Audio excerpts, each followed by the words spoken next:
নমস্কার, ময়দান স্পোর্টসে আপনাদের সকলকে একবার স্বাগত। আপনাদের সঙ্গে রয়েছি আমি সুকন্যা। বিশ্বকাপে ব্রাজিল হাইতি ম্যাচ নিয়ে কাটাছেড়া করতে আজকে আমরা পাশে পেয়েছি প্রাক্তন জাতীয় ফুটবলার দেবাশিস মুখার্জিকে। কি বললেন তিনি, এই সব কিছু দেখে নিতেই আমরা চোখ রাখবো ফুটবলের বিগ ফাইটে।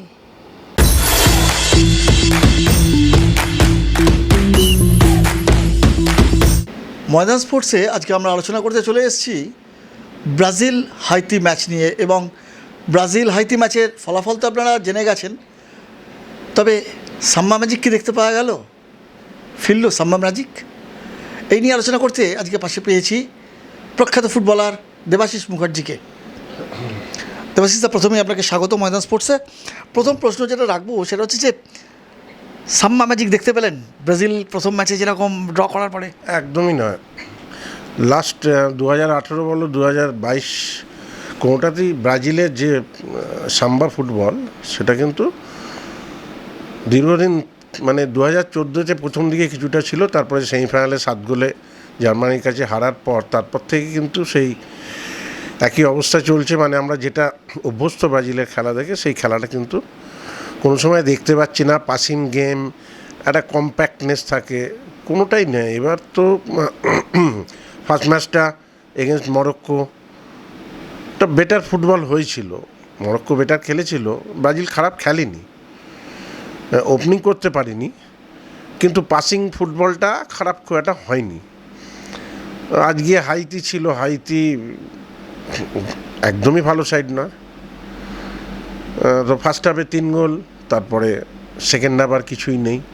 মানে ব্রাজিলের খেলার যে মানে একটা মসৃণ ব্যাপার, একটা মানে সেই মেশিনের মতো ফুটবল, সেই ফুটবলটা তো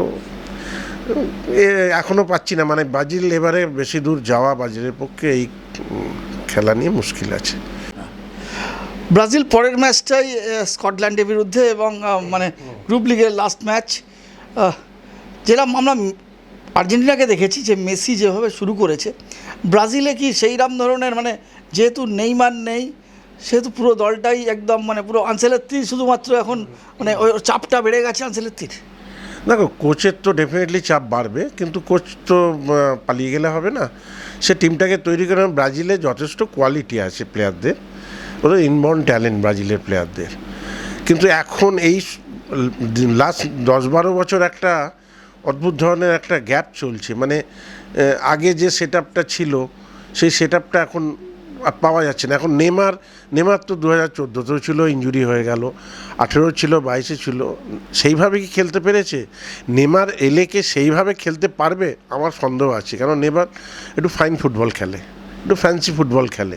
যে ফ্যান্সি ফুটবলটা খেলতে গেলে টিমের অন্যান্য প্লেয়ারগুলোকে ওর সঙ্গে সেইভাবে টাচে থাকতে হবে, কেন ও টাচটা কার সঙ্গে খেলবে? নিজের প্লেয়ার থাকলে তার সঙ্গেই তো টাচটা খেলে যাবে, জায়গাটা নেবে। সেই জায়গাটা তো এখানে আমি দেখতে পাচ্ছি না। ভিনিসিয়াস জুনিয়র একটা দিকে ঠিক আছে, রাফিনোর তো আজকে লেগে গেল, ক্যাসিমেরো দেখো অনেক দিন হয়ে গেল, ক্যাসিমেরো মাঝমাঠটা ঠিক আছে, কিন্তু আমার কোনোটা ঠিকঠাক লাগছে না। মানে এনরিক বলে একটা 18-19 বছরের ছেলে, আমি প্রথম দিনই ভেবেছিলাম নামাবে, আজকে তো নামানো হলো, কিন্তু সবই লেফট ফুটের প্লেয়ার। ভিনিসিয়াস জুনিয়র বাঁদিকের, এই এনরিক সেও বাঁদিকের, আর একজন নামলো পরে, সেও কম বয়সী, সেও দেখলাম লেফট ফুটার, সবই বাঁদিকের, এরা দুদিকে খেলতে পারে। কিন্তু আমার কথা হচ্ছে যে মাঝমাঠে খেলাটা তৈরি হচ্ছে না। মাঝমাঠে যে খেলাটা তৈরি, দেখো তিনটে আনচেলত্তি টিমটা সাজিয়েছে, 4টে ডিফেন্স, 2টো মধ্যিখানে, ওপরে 3 জনকে রেখেছে, আর সামনে একজনকে রেখেছে।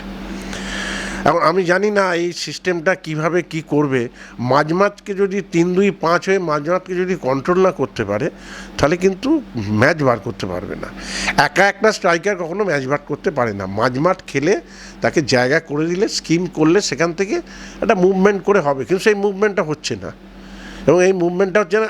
তারপর হাইতির মতো টিমের সঙ্গে তো মানে অনেক কিছু করে, কোচ তো অনেক কিছু করে নিতে পারতেন, বা যাদের সুযোগ দিয়েছেন তারা তো এই খেলাটাকে মানে আমি কি বলবো, এই খেলাতে দিয়ে তারা আগামী খেলাগুলোর জন্য নিজেদের তৈরি করে নিতে পারত। কেন ব্রাজিল অলরেডি 32-এ চলে গেছে, নকআউটসে চলে গেছে, 4 পয়েন্ট মানে ডেফিনেটলি যাচ্ছে। এবং এবারে যা সিস্টেম তাতে প্রত্যেক গ্রুপ থেকে টপ 2টো টিম এমনি চলে যাবে, কাউকে আর বেশি ওই ডেথ গ্রুপ বলে এবারে কিছু নেই।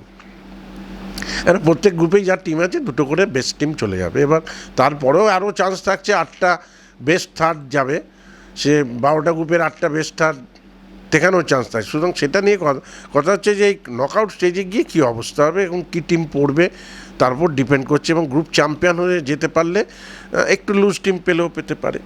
এখন কথা হচ্ছে যে আমি লুজ টিমের জন্যে যাব, আলটিমেটলি তো আমাকে সেই টাফ টিমকে ফেস করতে হবে, তাহলে আমি কেন লুজ টিম করব? আমি ফাইট করে যাব, বেটার টিমের সঙ্গে খেলে জিতে যাব, তাতে টিমের কনফিডেন্স বাড়বে, আরও বেটার হবে।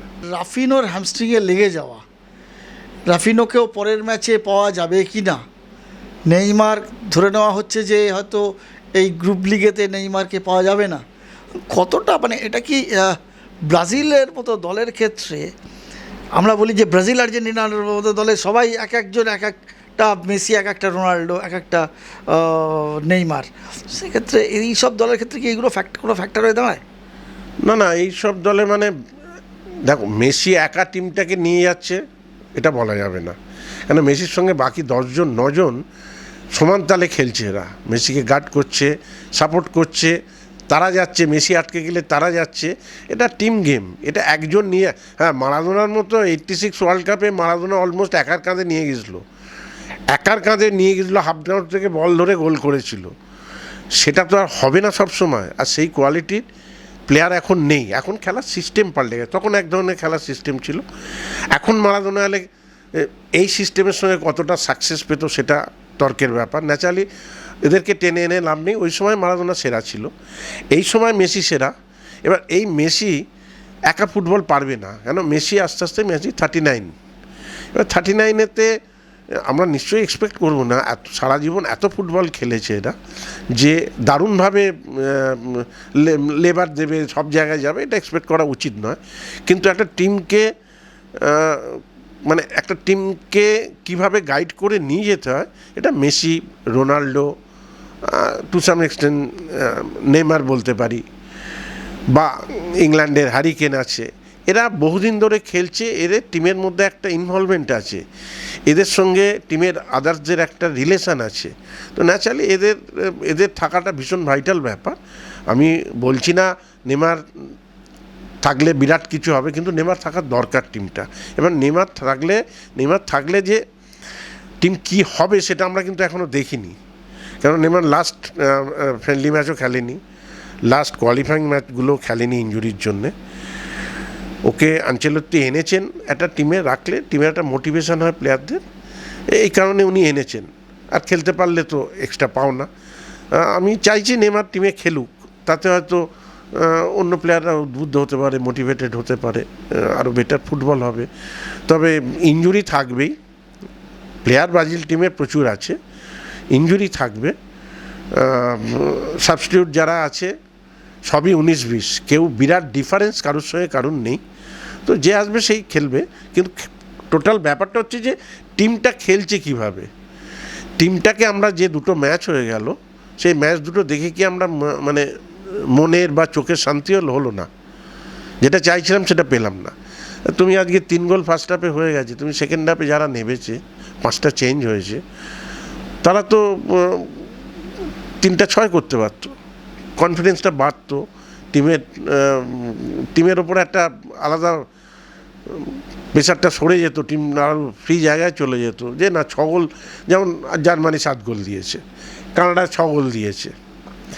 এই গোলটাও কিন্তু এখানে এখন বলবে যে যেহেতু এমনি চলে যাবে, গোলটা ফ্যাক্টর নয়, কিন্তু আমার মনে হয় গোলটা দিলে টিম বেটার জায়গায় যাবে। এবং সেটা আমি কখনোই বলছি না যে এই প্লেয়ারগুলোকে প্রেশার দিয়ে, আমি যখন জিতে গেছি তার মানে কোচও দেখবে যে আমার প্লেয়ারগুলোকে একটু রেস্ট দেওয়া যায়, যে নেক্সট ম্যাচ রয়েছে, নকআউট স্টেজ চলে আসছে, তাহলে টিমের প্লেয়ারগুলোকে রেস্ট দিলে একটু বেটার হবে ঘুরিয়ে। তা 5টা চেঞ্জ উনি করেছেন, অলমোস্ট সবাই করছে, সব টিমের কোচেরাই দেখছি 4 থেকে 5টা চেঞ্জ হয়ে করে নিচ্ছেন যখন লিড করছে বিশেষ করে।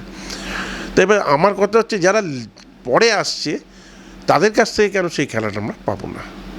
এইখানেতে এই যে প্রশ্নটা উঠে আসছে সেটা হচ্ছে যে যেটা বললেন যে সাম্বা ঝলক দেখতে পাওয়া গেল না, মন ভরল না, তাহলে ব্রাজিল ব্রাজিল বলে আমরা ব্রাজিল ব্রাজিল বলে সবাই অনেকেই চেঁচামেচি করি, বা ব্রাজিল আজকে যখন মাঠে নামছে বা সেখান থেকে একটা উন্মাদনা, তো এই ব্রাজিল তাহলে কি বাকি 5টা দলের মতো এই ব্রাজিল কি সেই রকম ব্রাজিল, যে ব্রাজিল হয়তো এখন জিজ্ঞাসার চিহ্ন থাকবে যে শেষ 4-এ যেতে পারে কিনা এই দলটা?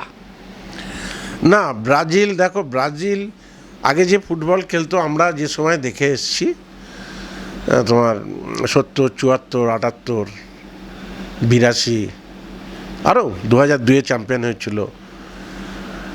এখন ব্যাপার হচ্ছে যে ওই ব্রাজিলের একটা অন্য রকমের খেলা ছিল, আস্তে আস্তে খেলাটাও চেঞ্জ হচ্ছে। ব্রাজিল খুব ফাইন ফুটবল খেলতো, ফাইন মানে মানে কিছু দেখতো না, মানে আমি গোল খেয়ে গেলে ঠিক আছে চলো 4 গোল দিয়ে দেবো, এই রকম ব্রাজিল টিম ছিল যে ওদের কাছে এটা কোনো ব্যাপার নয়, মানে পাস খেলছে এদিকে তাকে এদিকে পাস খেলছে, জানে ওই প্লেয়ারটা অটোমেটিক চলে আসবে, এই ধরনের আন্ডারস্ট্যান্ডিং ছিল যে চোখ বন্ধ করে ওরা পাস খেলতো। ওদের ছন্দটা ছকটা একদম মানে দারুণ ছিল, যে কারণে আজকে সারা বিশ্ব ব্রাজিল ব্রাজিল কেন করে এবং আমরাও কেন ব্রাজিল ব্রাজিল করেছি এই খেলা দেখে, এই কারণে। হেরে গেছে ঠিক আছে, কোয়ার্টার ফাইনালে হেরে গেছে, সেমিফাইনালে হেরেছে, কিন্তু দারুণ ফুটবল খেলে হেরেছে। 4-3 রেজাল্ট হচ্ছে, 4-3 ফ্রান্সের সঙ্গে, মোস্ট প্রবাবলি 78 কি 82 হবে। তো এগুলো ব্রাজিল ছিল যে খেলার মধ্যে, খেলা দিকে আনন্দ পাওয়া যায়। হারতেই পারে, যে কোনো একটা টিম হারবে, কিন্তু সেই খেলার মধ্যে আপস অ্যান্ড ডাউনস থাকবে, কোয়ালিটি ফুটবল থাকবে, কোয়ালিটি পাসিং থাকবে, মানে টোটাল ব্যাপারটা চোখে লাগার মতো থাকবে। সেই জিনিসটা ব্রাজিলের মধ্যে দীর্ঘ কয়েক বছর ধরে পাওয়া যাচ্ছে না। বলছি ব্রাজিলের অনেক সাপোর্টার আছে, দেখতে পাচ্ছি চারিদিকে, থাকবে নিশ্চয়ই থাকবে। আজ মনমান ইস্টবেঙ্গল যদি না খেলতে পারে, আজ ইস্টবেঙ্গল চ্যাম্পিয়নে, তাহলে কি ইস্টবেঙ্গলের সাপোর্টার ছিল না? ইস্টবেঙ্গল করেনি, ইস্টবেঙ্গল খেলা হলে এত বছর পরে তো পেল, লাস্ট 4 বছর 5 বছর তো কিছুই পায়নি, লাস্টের দিকে ছিল, তাহলে কি ইস্টবেঙ্গলের মাঠে লোক হয়নি? না ইস্টবেঙ্গলের সাপোর্টাররা যায়নি, না ইস্টবেঙ্গলের ভিড় হয়নি? হবে। এর সাপোর্টার যারা আছে, যারা ভালোবাসে ব্রাজিলকে, যারা ভালোবাসে তারা যাবে, আর্জেন্টিনাকে যারা ভালোবাসে তারা যাবে। আর অন্য ছোট টিম, এই হাইতি বা এই কেপ ভার্দে বা গুড়াকাও নাকি, যেটাকে 7 গোল দিল, এদের তো ওই গুড়াকাওয়ের 1,56,000 ওদের লোক সংখ্যা, জনসংখ্যা হচ্ছে কেপ ভার্দে 5,56,000, কিন্তু তাদের মাঠে দর্শক দেখো, তাদের ওখানে খেলা দেখতে এসছে, মানে তারা কত দেশকে ভালোবাসে। দেশ ওয়ার্ল্ড কাপ খেলছে ফাইনাল রাউন্ড বলে তারা দেখতে এসছে। তেমনি ব্রাজিল তো আজকের নয়, চিরদিনের। আজ সেই যবে থেকে ফুটবল শুরু হয়েছে ব্রাজিল, সেই হাঙ্গেরি উরুগুয়ে আগে ছিল, এখন ব্রাজিল, পেলে আসার পর থেকে ব্রাজিল, সেই ব্রাজিল এখনও থাকবেই। ব্রাজিলের প্রচুর সমর্থক, প্রচুর দর্শক, প্রচুর সারা বিশ্বে ছড়িয়ে আছে। এখন সেটা আর্জেন্টিনাও হয়েছে, মারাদোনার সময় ছিল, তারপরে দীর্ঘ একটা সময় গ্যাপ ছিল, তারপরে মেসি আসার পর এখন আর্জেন্টিনা হয়েছে, রোনাল্ডোর জন্য পর্তুগালও আছে। এগুলো থাকবে, এই উৎসাহ উদ্দীপনাগুলো থাকবে, তা না হলে ফুটবল কী করে হবে? The greatest show on earth কেন বলছে? এই কারণে বলছে এই ফুটবল বিশ্বকাপকে। এখানে এর চেয়ে বড় তো আর কিছু হয় না, খেলায় হার জিত আছে, থাকতেই পারে, সেটা ব্যাপার না। এখন মানুষের মনে যেটা সহজ প্রশ্ন সেটা হচ্ছে যে এই দলের নেইমার এলে কি তাহলে সাম্বার ঝলক আবার ফিরে পাওয়া যাবে বা দেখা যাবে? আমার মনে হচ্ছে না। আমি খুব মানে আমার খুব সন্দেহ আছে, কেন প্রথমত নেইমার খেলার মধ্যে নেই, ইনজুরি রয়েছে। না চাইলে সেই ইনজুরিটা 2-1 দিন প্র্যাকটিস করেছে দেখলাম, সেই ইনজুরি কাটিয়ে তাকে কোনো ম্যাচ না খেলে, যদি ওয়ার্ল্ড কাপের কোনো ম্যাচ খেলতে যায়, প্র্যাকটিস ম্যাচ না খেলে, তাতে কতটা ভালো হবে আমার খুব সন্দেহ আছে। কেন দেখো কী ইনজুরি আমরা জানি না, ওখানে ও বলেছিল নেই, তারপরে টিমের ডাক্তার চেক করতে গিয়ে তখন দেখেছে যে ওর একটা ছোট ইনজুরি মাসলে আছে। তো এইবার আমার খুব সন্দেহ আছে যে নেইমার এলে সাকসেস, ফার্স্ট ম্যাচে কতটা সাকসেস হবে সন্দেহ আছে। এবং ইনজুরি হওয়ার থেকে বেরিয়ে আসার পর না একটু প্র্যাকটিস ম্যাচ খেলে প্লেয়াররা, প্র্যাকটিস ম্যাচ খেলে আসে, ভয়টা কাটিয়ে চলে আসছে। আমি জানি না, তবে আমার খুব সন্দেহ আছে, আমার মনে হয় না নেইমার এলে বিরাট কিছু চেঞ্জেস হবে, যদি না টোটাল ব্রাজিল টিমের মধ্যে আবার, আমি তো দুটো ম্যাচ হয়ে গেল আর কবে দেখবো, দুটো ম্যাচ, প্রথমটা নয় ঠিক আছে, সেকেন্ডটা আজকে তো লাগলো না। ব্রাজিলের যেটা মানে দেখতে পাওয়া গেল যে মনে হলো যে প্রথম ম্যাচে যেহেতু ড্র করেছিল, এই ম্যাচটা তাদেরকে জিততেই হবে বা জিততেই হতো, এরকম একটা পরিস্থিতি, নাহলে তারা আরও বেশি চাপের মধ্যে, এবং হয়তো কোয়ালিফাই করার আগেই তারা হয়তো বিদায় নিতে পারতো, এরকম একটা ঘটনা ঘটতে পারে সম্ভাবনা। কিন্তু আজকে জিতে গেল, সেই জন্য 3টে গোল তুলে নিয়েছে তারা প্রথমভাবেই। এবং এইগুলো নিয়ে তোমার কি মনে হচ্ছে, মানে এইটাই কি ব্রাজিলের আজকে এই ছিল যে যেহেতু আমাদের প্রথম ম্যাচ ড্র করেছি, do or die, I have to go all out for the goal, কি খেলছি না খেলছি, সাম্বা দেখতে পেলো কি পেলো না সেটা নয়, গোলটাই আসল, এবং গোলটা আমরা 3টে তুলে নিয়েছিলাম, এটাই আমাদের কাছে বড় না, রেজাল্টটা আসল, এটা কোনো সন্দেহ নেই। জার্মানি যে ফুটবল খেলে দেখতে তো ভালো লাগে না, কিন্তু জার্মানরা ডিফেন্স করে মানে পুরো অপোনেন্টকে খেলতে না দিয়ে তাড়া করে, ভালো লাগে না, কিন্তু জার্মানি জিতে যায়, জার্মানি জিতে চলে যায়। যদিও লাস্ট দুটো ওয়ার্ল্ড কাপে গ্রুপ স্টেজ থেকে ওরা বেরিয়ে গেছিলো, এবছর তো শুরুটা ভালো করেছে, শেষটা কী হবে বোঝা মুশকিল। দেখো, খেলছি জেতার জন্যে, জিতছি কোয়ালিফাই করার জন্যে নকআউট স্টেজে, তো স্টেপ বাই স্টেপ যাচ্ছে। সেখানে ফার্স্ট ম্যাচ মরক্কোর সঙ্গে ড্র হয়েছে, আর আমি বারবার বলছি এবছর গ্রুপটা যেভাবে তৈরি হয়েছে, ফরম্যাটটা যেভাবে তৈরি হয়েছে, তাতে এইসব টিমের নকআউট স্টেজটা 32-এ যাওয়াটা কোনো ব্যাপার নয়। তো সেটার জন্য ব্রাজিলের মতো টিমের কোনো টেনশন বা কিছু হবে না। তবে হ্যাঁ, যে গোল হওয়ার পর ওদের যে উৎসাহ, উদ্দীপনা, আনন্দ দেখলাম হঠাৎ করে, এটাও একটু চোখে লাগলো, যে মনে হচ্ছিল যে ড্র ম্যাচ হয়ে যাবে, জিততে পারবো না, হঠাৎ করে গোল হয়ে গেছে। এটা আমার মনে হয়েছে বাইরে থেকে, হয়তো নয়, এটা গোল করে ওয়ার্ল্ড কাপে গোল করে আনন্দ প্রত্যেকেরই হয়, ওরাও সেইভাবে করেছে। এটা আমি নর্মাল মনে হয়েছে, যে প্রেশার কিছু ছিল না। কেন, হাইতির সঙ্গে যদি প্রেশার থাকে তাহলে ব্রাজিল ওয়ার্ল্ড কাপ খেলতে আসা উচিত না, এটা কথা নয়। প্রেশার ছিল না, ফার্স্ট হাফ 3 গোল হয়ে গেছে, সেকেন্ড হাফ আর সেইভাবে এফোর্ট দেয়নি, এটা আমার মনে হয়েছে। এবং আমার এটাও মনে হয়েছে যে যারা চেঞ্জেসগুলো এসছে তারা নিজেদের আরও বেশি করে ওপেন করে একটু বেটার জায়গায় নিয়ে গেলে ভালো হতো। দেখলাম সোমবার আবার নামছে আর্জেন্টিনা, আবার মেসি, ইতিমধ্যেই অলরেডি মেসি হ্যাট্রিক করে ফেলেছে, এবং প্রত্যাশার পারদ মানুষের কিন্তু চচ্চর করে এক লাফে অনেকটা উঠে গেছে প্রথম ম্যাচে হ্যাট্রিক করার ফলে। তো দেবাশিস মুখার্জির প্রত্যাশার কি? না, মেসি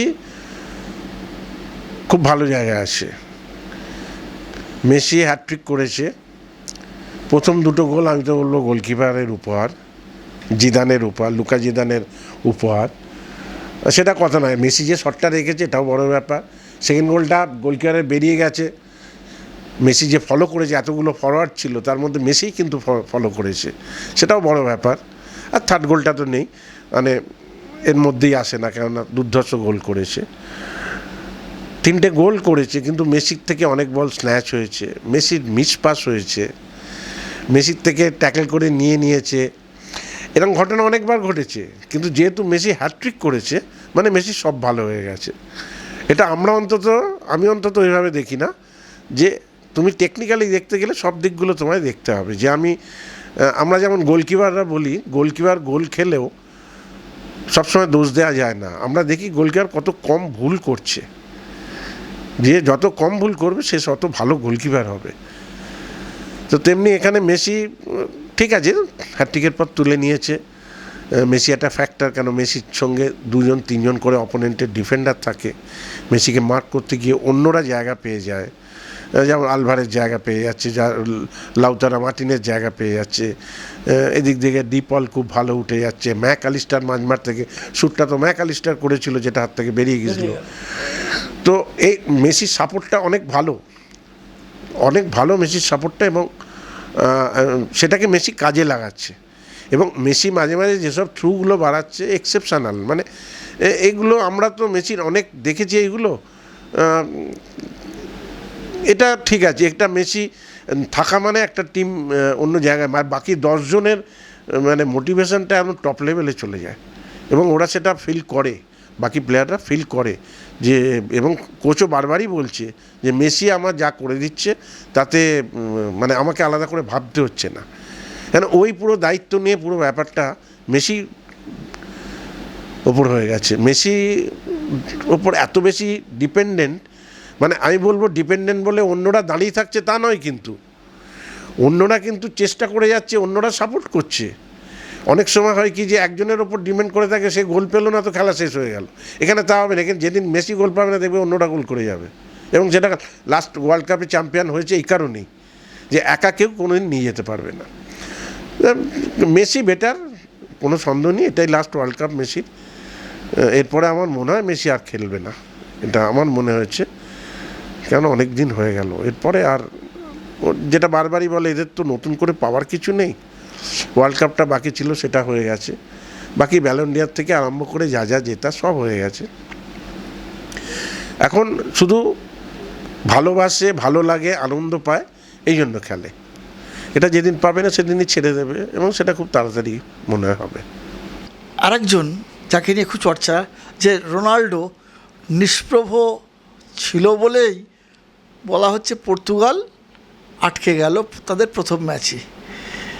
কি ভাবছো বা তুমি কিভাবে দেখছো এই মানে পর্তুগালেরও ফার্স্ট ম্যাচ তারা কিন্তু ড্র দিয়ে শুরু করেছে, এবং রোনাল্ডোকেও দেখলে, রোনাল্ডোকেও এত চর্চা। রোনাল্ডো, মেসি রোনাল্ডো, এই যে দ্বন্দ্বটা, মানে এই যে দ্বৈরথ যেটাকে বলা হয়, একে অপরের সঙ্গে তুলনা করা, এটা ঠিক না। কেন রোনাল্ডো আরও 2 বছর এগিয়ে, 41 চলছে, তো তার থেকেও আমরা আগের মতো ওই ফিটনেস, ওই দৌড় এক্সপেক্ট করা যায় না, কিন্তু যেটুকু এক্সপেক্ট করেছিলাম তার কোনোটাই পাওয়া যায়নি। আমার তো খেলা শেষ হওয়ার পর মনে হয়েছে কেন রোনাল্ডোকে তুলে নিল না, মার্টিনেজ কেন রোনাল্ডোকে তুলে নিল না। এখন উনি বলেছেন, দেখলাম যে রোনাল্ডোকে 2-3 জন সবসময় গার্ড করে রেখেছে, এটা একটা অ্যাডভান্টেজ। এটা কোনো অ্যাডভান্টেজ হয় না। রোনাল্ডোকে ধাক্কাধাক্কি করেছে, দেখা গেছে গার্ড করেছে, কিন্তু অন্যরা তো সেই সুযোগ নিতে পারেনি। টোটাল পর্তুগাল টিমটায় যা কোয়ালিটি আছে, ব্রুনো ফার্নান্ডেজ, তারপরে বার্নার্ডো সিলভা, মানে জোয়া ফেলিক্স যা আছে, মানে আমি নুনো মেন্ডিস, এরা ক্লাব ফুটবলে যা দাপিয়ে খেলেছে, সেখানে আমি পর্তুগালকে শুরুতে আমি ডার্ক হর্স ধরেছিলাম, কেন ওদের কোয়ালিটি অফ প্লেয়ার্সটা এত ভালো না যে রোনাল্ডোর ওপর ডিপেন্ড করতে হচ্ছে না। রোনাল্ডোটা এক্সট্রা অ্যাডভান্টেজ সামনে থাকলে, কিন্তু বাকিরা খেলতে পারলো না। আমার খুব অবাক লাগলো যে পর্তুগাল টিমটা ছন্নছাড়া ফুটবল খেললো, মাঝমাঠ বলে কিছু নেই, পুরো মাঝমাঠ ফাঁকা। একটা সময় দেখাচ্ছে পর্তুগাল 72% বল পজিশন আর অপোনেন্ট 28%। 72% কোথায়? নিজেদের অর্ধে খেলছে পাস, হাফ গ্রাউন্ডের এপাশে পর্তুগাল পাস খেলছে, তাতে লাভটা কি? ওরা তো জানে, যারা অপোনেন্ট আছে জানে যে ওখানে যত খুশি পাস খেলুক, ও যা খুশি খেলুক। অমলদা বলতেন তো, মাঝমাঠে ওদিকে যা খুশি খেলতে দে, চুপচাপ দাঁড়িয়ে থাক, কিচ্ছু করতে হবে না। এখানে আসতে হবে তো গোল করতে গেলে, সেই মুভমেন্টটা কোথায়? মাঝমাঠ থেকে খেলাটা তৈরি করাটা কোথায়? কিচ্ছু হলো না। রোনাল্ডো নিচে নামলোই না, হাফ গ্রাউন্ডের নিচে। আমার একটু অবাক লাগলো, সারাক্ষণ দাঁড়িয়ে আছে, হাঁটছে, ঘুরছে, এটা 10 জনে খেলা হয়ে যাচ্ছে। রোনাল্ডো দুর্ধর্ষ প্লেয়ার, কোনো রকম মানে আমার তো কোনো অধিকারই নেই রোনাল্ডো সম্বন্ধে কিছু বলার, কোনো যোগ্যতাই নেই, কিন্তু যেহেতু চোখে খেলাটা দেখছি, একটু ফুটবল খেলেছি সামান্য, সেখান থেকে যেটুকু মনে হয়েছে যে রোনাল্ডো পারেনি, যে পারেনি সেটা পারেনিটা বলতেই হবে, সেটা বলতেই হবে। এখন পারেনি, আগে পেরেছে, এখন পারেনি, তাহলে তুমি ওকে বাদ দাও, ওকে তুলে নাও, অন্য কাউকে না পাও। আমি জানি না নেক্সট খেলাতে পর্তুগালের টিম কি হবে, তবে পর্তুগাল যদি এই ফুটবল খেলে তাহলে মুশকিল আছে। তবে আমার মনে হয় না, এটা হয়তো হয়ে গেছে, পর্তুগাল কিন্তু better side, no doubt better side. এবং আমি রোনাল্ডোকে ধরে বলছি না, রোনাল্ডোকে বাদ দিয়ে বলছি, বেটার সাইড। ওরা যদি নিজেদের ইয়ে মতো খেলতে পারে, জানি না কোচের কী ইনভলভমেন্ট আছে, কোচই বা কীভাবে টিমটাকে সেট করেছেন এটা বলা মুশকিল। যতক্ষণ না একটা ম্যাচ হচ্ছে বা গ্রুপ স্টেজটা শেষ হচ্ছে বলা মুশকিল। দেবাশিস মুখার্জির কাছে শেষ প্রশ্ন জানতে চাইব যে মোটামুটি সব টিমই তাদের একটা করে ম্যাচ খেলে ফেলেছে, কেউ দুটো খেলে ফেলেছে। কোনো টিম কি এবারের বিশ্বকাপে অঘটন ঘটাবে বা ঘটাতে পারে বলে আপনার মনে হলো যে 2026-এর বিশ্বকাপ হয়তো এবার অঘটনের বিশ্বকাপ হতে পারে? না, কোনো জায়গা নেই, এতটাই ডিফারেন্স অন্য দেশগুলোর সঙ্গে। যারা নামি দেশ এতদিন ধরে ফুটবলে রাজ করে এসছে বা এত প্লেয়ার্স সেখান থেকে এসছে, তাদের বাদ দিয়ে হয়তো লড়াই করবে, হয়তো ড্র করবে, হয়তো একটা স্টেজ অবধি যাবে, কিন্তু আলটিমেটলি 8-এও যাওয়া মুশকিল আছে নতুন কোনো দেশ। কেননা ফ্রান্স রয়েছে, স্পেন রয়েছে, আর্জেন্টিনা রয়েছে, ইংল্যান্ড রয়েছে, তারপরে জার্মানি রয়েছে, পর্তুগাল রয়েছে। আমি তো মরক্কোকে ধরছি না, মরক্কো আছে, মরক্কো ভালো ফুটবল খেলেছে। মেক্সিকোর ঠিক আছে, ইউএসও এই একটা স্টেজ অবধি এরা যাবে। ইউএসএ, মেক্সিকো বলো, সুইজারল্যান্ড বলো, সুইডেন বলো, একটা স্টেজ অবধি যাবে। বেলজিয়ামও তো ড্র করে ফেললো, একটা স্টেজ অবধি এরা যাবে। তারপরে কিন্তু তুমি এই যে কোয়ালিটি অফ ফুটবলার আছে যেসব দেশগুলোয়, এরাই ম্যাচটাকে বার করে নেয়। যত কোয়ালিটি অফ ফুটবলার থাকবে দেখবে তারা বার করে নেবে। লড়াই তো হবে, লড়াই তো করবে, লড়াই তো সবাই করবে। যারা কমা তারা তো বেশি লড়াই করবে, কিন্তু কমারা লড়াই করলেও যাদের কোয়ালিটি বেশি তারা কিন্তু ম্যাচটা ধরে বার করে নেবে। এখানে এক্সপিরিয়েন্স এবং কোয়ালিটির, ট্যালেন্টের একটা সবসময় জায়গা থাকে, সেটাকে পেরিয়ে যাওয়া যাবে না। ওই পর্যন্ত, তার বেশি না। আমাদের এশিয়ার কয়েকটা টিম আছে ভালো খেলছে, কিন্তু ওই 32-16 ম্যাক্সিমাম, তার বেশি হবে না। অসংখ্য ধন্যবাদ দেবাশিস মুখোপাধ্যায়কে আমাদের মূল্যবান সময় দেওয়ার জন্য। যেভাবে উনি বিশ্লেষণ করলেন এবং বলে গেলেন যে কোনো অঘটন হয়তো এবারের 2026-এর বিশ্বকাপে দেখতে পাওয়া যাবে না, পাশাপাশি এটাও কিন্তু বললেন যে সাম্বা ঝলক দেখা যায়নি, এটাও যেমন পরিষ্কার। তবে এখনই আশা ছাড়তে তিনি নারাজ, তার জন্যে অপেক্ষা করে থাকতে হবে আরও কয়েকটা ম্যাচ। আর আমাদের অবশ্যই চোখ রাখতে হবে বিশ্বকাপ 2026-এ। নিশ্চয়ই আমরা আবার দেবাশিসদার কাছে আসব এবং আপনাদের জন্যে বেশ কিছু ম্যাচের বিশ্লেষণ দেবাশিসদা করবেন, এটা আমরা আশা করি। আপনাদের কাছ থেকে এই বলে আজকে বিদায় নিচ্ছি। নমস্কার, ভালো থাকবেন, সুস্থ থাকবেন।